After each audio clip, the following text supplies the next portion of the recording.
नमस्कार, धार्मिक बात में आपका स्वागत है। ईश्वर के दर्शन। किसी ने गुलाब राम महाराज जी से पूछा कि क्या आपने ईश्वर देखा है? उन्होंने कहा, जो मानवता की सेवा में खुद को समर्पित करता है, ईश्वर उसे सौम्य दर्शन देते हैं।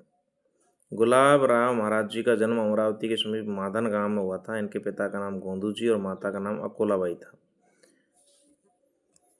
गुलाब राम महाराज जी जब 9 मास के थे तब उनकी आंखों की रोशनी चली गई। गुलाब राम महाराज की दृष्टि बाधित होने के बाद भी महाभारत, रामायण, योग वशिष्ठ तथा गोस्वामी तुलसीदास जी द्वारा कृत रामचरितमानस आदि ग्रंथों में गहरा ज्ञान रखते थे। प्रत्येक दिन लोगों की भीड़ उनके घर पहुंचने लगी ताकि वे उनसे कुछ ज्ञान प्राप्त कर सके। एक दिन वे भोजन कर रहे थे। एकाएक हाथ में भोजन का निवाला लिए हुए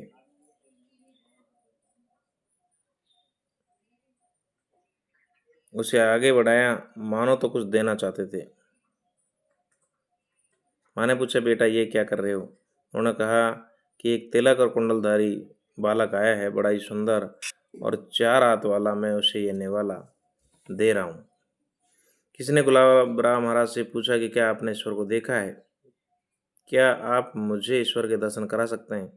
गुलाब राम महाराज ने कहा, जो सच्चे दिल से मानवता की सेवा में खुद को समर्पित करता है, ईश्वर उसे सौम्य दर्शन देते हैं। एक अन्य विद्वान ने पूछा कि क्या पश्चिमी तत्व ज्ञान में हमारे अध्यात्म शास्त्र की तुलना का कुछ है? महाराज जी ने कहा, सुकरात से लेकर कांट, स्पेंसर, मिल आदि तत्ववेताओं के विचारों की आलोचना करके कहा कि वे तो अंधकार में टटोलते हैं, प्रकाश भारतीय तत्व ज्ञान ही दे सकता है। धन्यवाद।